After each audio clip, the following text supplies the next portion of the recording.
Episode 2, The Spanish Era. Now we shall delve into the second epoch, which is the Spanish Era. In the times of yore, on the 5th day of December 1492, there existed a ship commander by the name of Christopher Columbus, who made his arrival at the northwestern tip of the isle ahead of a triumvirate of impressive vessels. The first ship bore the name Santa Maria, the second Niña, and the third was christened Pinta. Christopher Columbus was an Italian mariner who had adopted Spain as his home. It is important to note that during those times, Spain was a significant nation, a towering global power, which magnetically drew people from diverse countries to settle therein. The first inquiry we encounter: what was Columbus seeking in this region? Well, it is critical to understand that during these times, refrigeration was yet to be invented in Europe. To preserve their meat, people heavily relied on assorted spices imported from a region known as the East. However, to access the East, the trading ships, laden with these sought-after spices, typically traveled east from Europe. Christopher Columbus, having learned navigation and astronomy in Italy, was aware that the Earth, like a sphere, was round. He hypothesized that steering westward, he would eventually arrive in the East. This quest, thus, saw him embark with support from Ferdinand, the Spanish king, and Queen Isabella. He commandeered a team of 120 sailors, steering 3 ships, the Santa Maria, the Pinta, and the Niña, filled with provisions to last 100 days.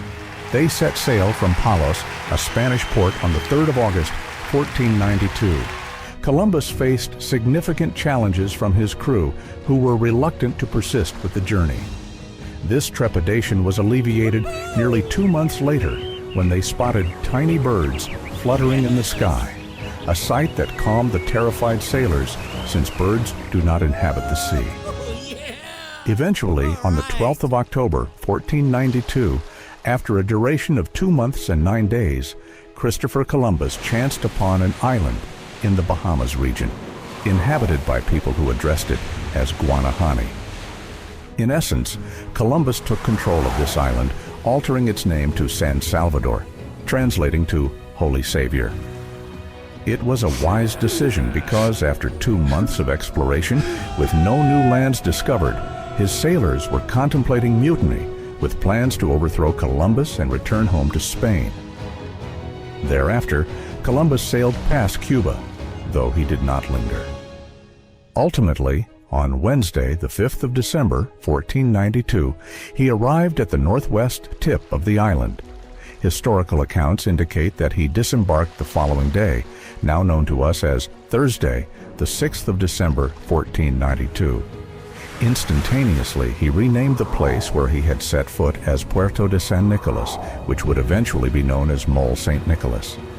This title was chosen as it commemorated the feast day of St. Nicholas, held on the 6th of December in the Catholic tradition. Columbus did not encounter any natives because upon sighting the 3 colossal ships, they fled and took cover. On this same day, to summarize, Christopher Columbus claimed the land for Spain and opted to call it Isla Española, denoting Spanish island, or, in French, Île Espagnole. It was much later when a historian referred to as Peter Martyr altered the term Isla Española to Hispaniola, meaning Little Spain. In his shipboard journal, Columbus documented his experiences, describing a beautiful land, graced with a gentle breeze.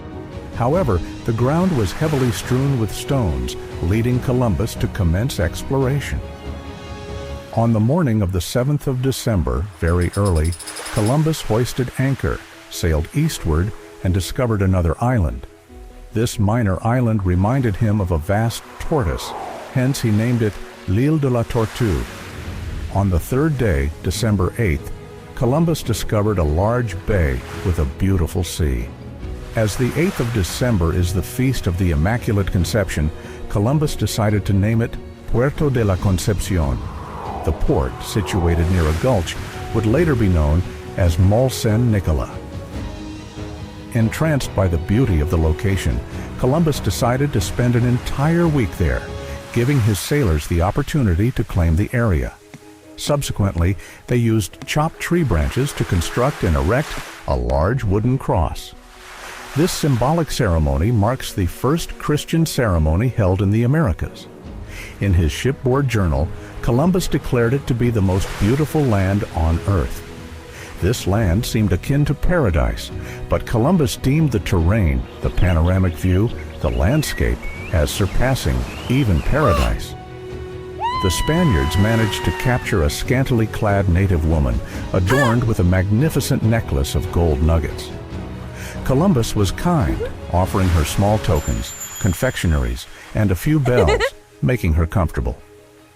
It is important for us to identify the significance of these bells and sweetmeats to the natives during these times. The intrigue of the Spaniards was aroused. They yearned to ascertain the origin of these gold mines because the presence of gold nuggets in the region strongly indicated a wealth of gold. Columbus was so confident that he had arrived in the Orient that he referred to the inhabitants as Indians. However, they were not true Indians, but rather belonged to the Tainos and Arawak communities. In his journal, he praised them, highlighting their amicable nature, describing them as harmless individuals who are capable of labor and compliant to any request.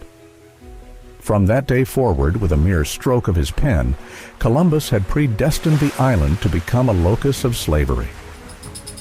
Following that day, Columbus weighed anchor and resumed his eastward journey. On the eve of Christmas, 1492, misfortune befell the Santa Maria, which ran aground on a rock near modern Lemonade, culminating in its shipwreck.